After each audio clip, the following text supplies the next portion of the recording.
Welcome back, you guys. So this episode for the how to use a 3D printer for dummies series that I started, I figured I'd make this video to kind of help out.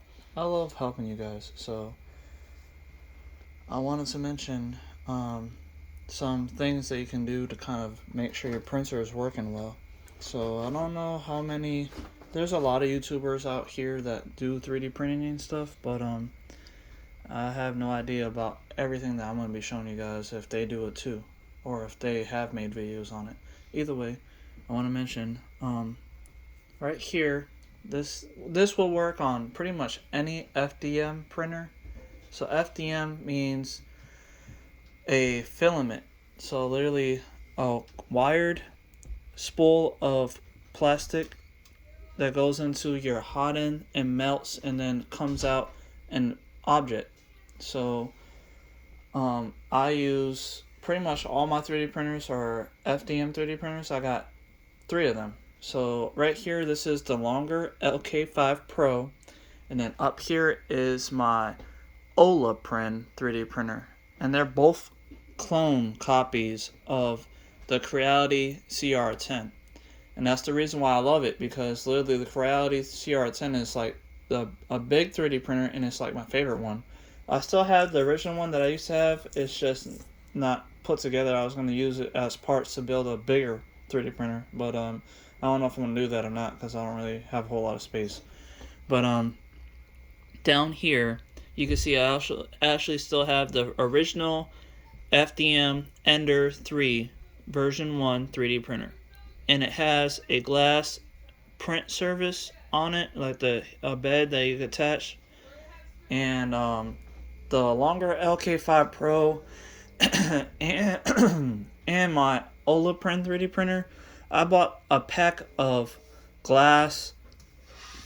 These are basically like wall mounts, like they're for like your wall for like your room or something, and they're 12-inch squared. So literally, the longer LK5 Pro and the Olaprint and the CR10 all have 300 millimeters square. So literally 300 from the front and back, so X and Y. So left and right will be the X, the front and back is Y.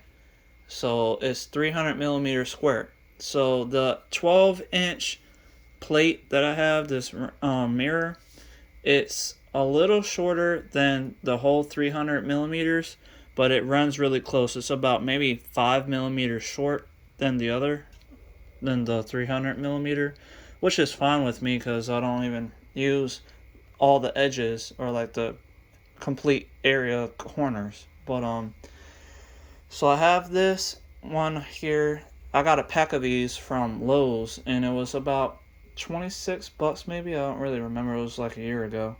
I still had the case that the other ones are in. And the only reason I kept a whole bunch of them is just in case the glass breaks or something when I'm printing, or like I wind up breaking it or whatever.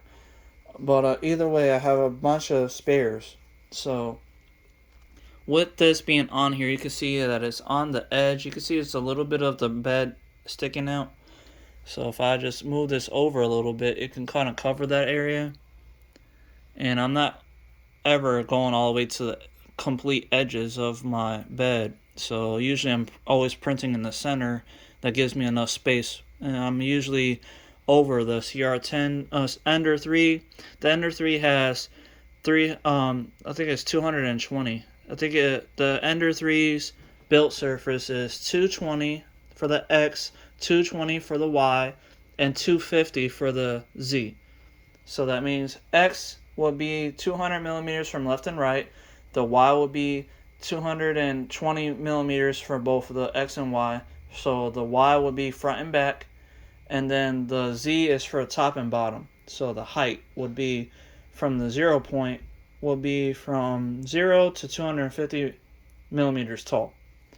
So the longer LK5 Pro and the CR10 and my Olaprint can do 400 millimeters tall. So it's 300 by 300 for the X and Y, and then 400 millimeters for the Z for top and bottom.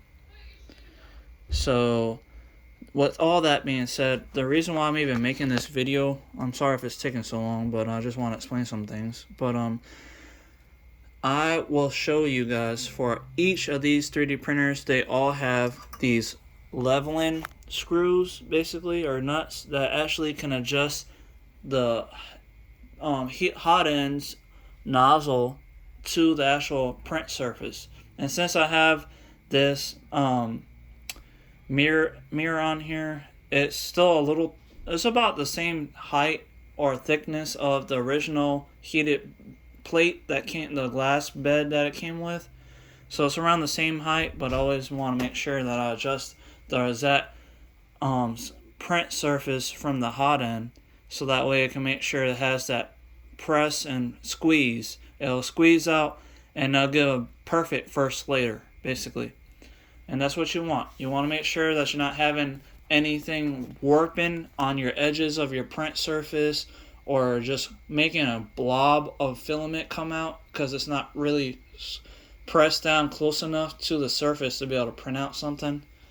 So I'm just gonna show you, I guess this will have to be a part 1. I'll show you on the next part on how you can adjust your leveling of your print surface. So this will be part 1 for leveling your print bed, or your hot end to your print head bed, I guess. So check out on part 2. Goodbye.